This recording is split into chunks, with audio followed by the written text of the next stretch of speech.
All right, in this video, I'm going to lay out for you the simplest system that you can bolt onto your current business that will give you the highest likelihood of tripling your revenue over the next 12 months. And I say that because that is exactly what it did for us at Escape Climbing back in 2016 when we decided we were going to take this business that we had been running for a number of years and it was doing about $300,000 in top line revenue. And we decided that we were going to take this to $3 million over the next 3 years. Well, we bolted on this system that I'm going to share with you, and over the next 12 months, we went from 300,000 to 1 million. The next year, we went from 1 to 2. The year after that, we went from 2 to 3.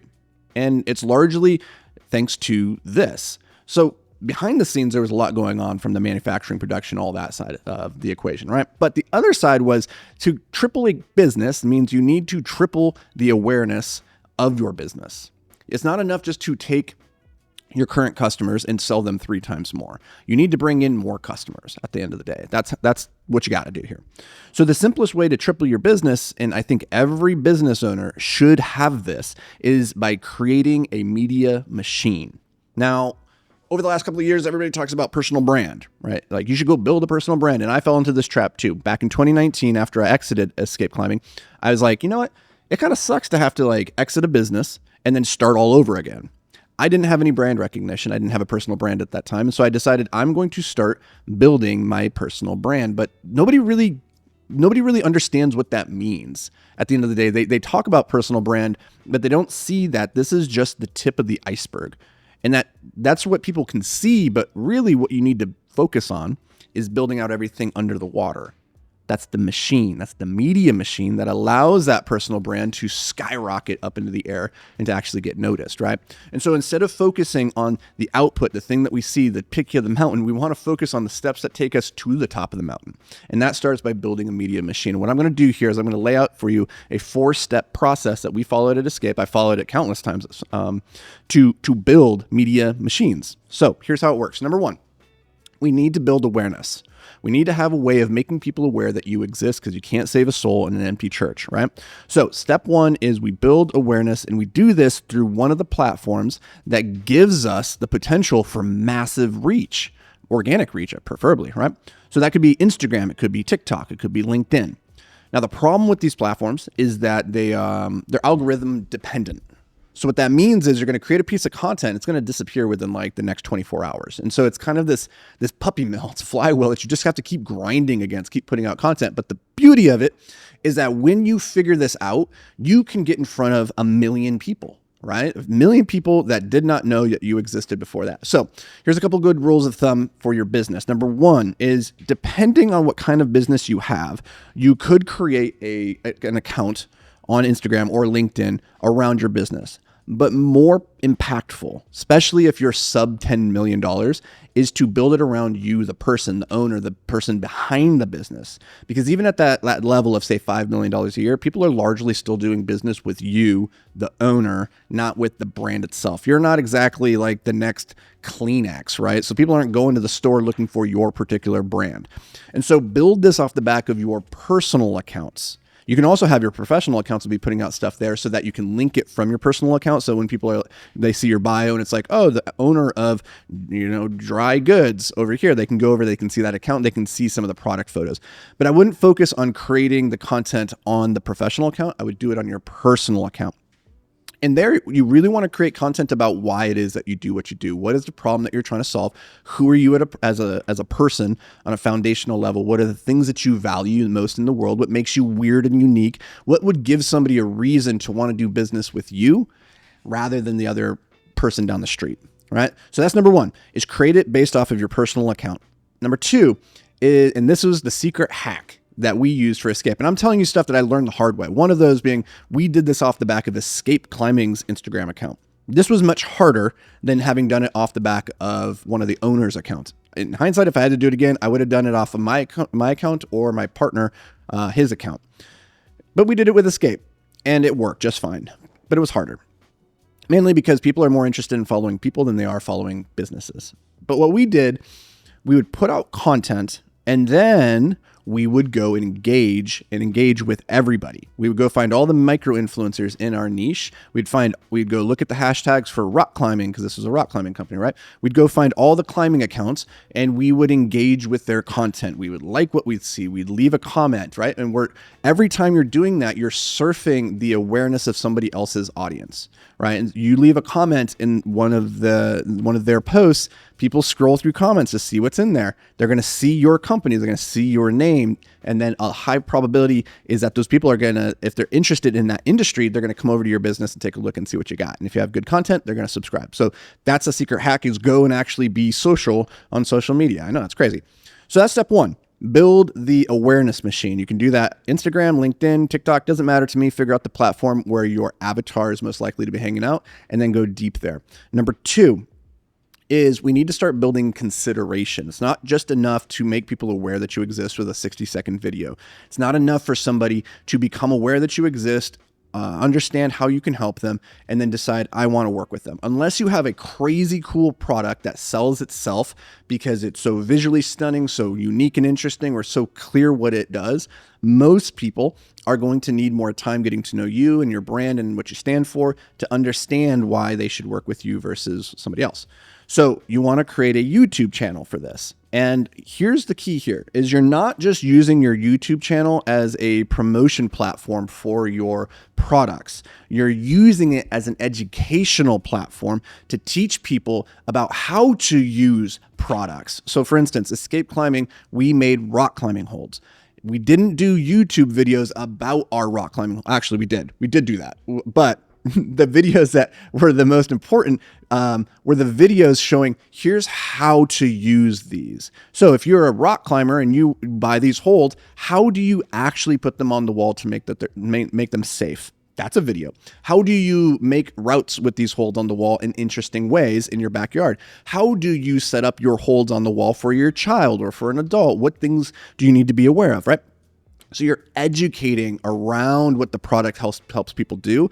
And you're using your products in those videos to show how to do the thing, but it's not just about selling the product, right? You're trying to educate. And this is powerful because YouTube is the second largest search engine. So people go there with a high degree of intention. They want to solve a problem. They want to learn how to fix something. And if your video shows up around the problem that your product solves, then they're going to be exposed to your problem. Huzzah. Number three, you are going to start your own podcast. I can't believe more people don't do this. Not because podcasts are inherently a great way to make people aware that you exist. It's actually not, because there is no built-in growth mechanism for podcasts. Like there's not a place people go searching for podcasts and hanging out. Like your YouTube channel, people can find it, just stumble upon it. You can grow from that, but you're not going to grow your podcast except through word of mouth. The value of a podcast is that you can go to other people in your industry, bring them on, interview them, build a relationship with them, get to know them. And think about this. In the instance of Escape Climbing, half of our demographic that we would sell to was climbing gyms. And those climbing gyms would place very large orders, $50,000, $100,000, $200,000 orders, right? Well, how do you get in front of the person making the buying decision at those gyms? Well, you could call them. You could go to the gym. You could show up, right? Or what if you reached out to them and said, hey, I have this podcast for rock climbers about rock climbing, and I want to interview, I want to talk to you. Cool. Now you get this person captive for an hour to sit and talk about this thing that you both love. You don't even need to pitch a product. They're going to do their research. They're going to figure it out. The people listening to your podcast are going to figure this out too. And now their audience are going to share this with their friends and family. So their friends and family and people are going to come and hear about the podcast. But more important is now you have a deep relationship with this key person of influence at that facility. So when it comes time for their next order, who do you think they might consider? The person that they sat down with for an hour and got to know and have a good conversation with, or this other person who just cold emails them out of the blue and says, hey, would you like to buy some of our holds, right? That's how you can use the podcast to explode your business. Everything else around that is kind of cherries on top. And that is a powerful way if you just think about your podcast as not just a way to get in front of people, but also to give nerds a place within your industry to come and hang out. That's a really powerful concept too, is if you can have your podcast become the nerd hangout for your niche. In the case of podcasting, it's like, or in the case of rock climbing, it's like, hey, every week we sit down with a cool local rock climbing dude and we talk about rock climbing on the podcast. And we're going to give you some tips, tricks, and some ideas. We're going to talk about the news, right? Like, this is where people just want to go and consume more information about your industry and learn. So don't sleep on starting a podcast. Last step, we have our awareness. We have our consideration, which is the YouTube video and the podcast. We're getting in front of people there. Now we need a way to reach out and control the narrative on our terms. And we do that either by selling people something and then collecting their information, or getting them to go to our email list, a newsletter, a lead magnet, and giving us their information. That way we can nurture that relationship over time. We can send them industry news and updates about what we're working on and all that stuff. But here's something that we slept on for a really long time at Escape. It was wild to me that we slept on this for so long.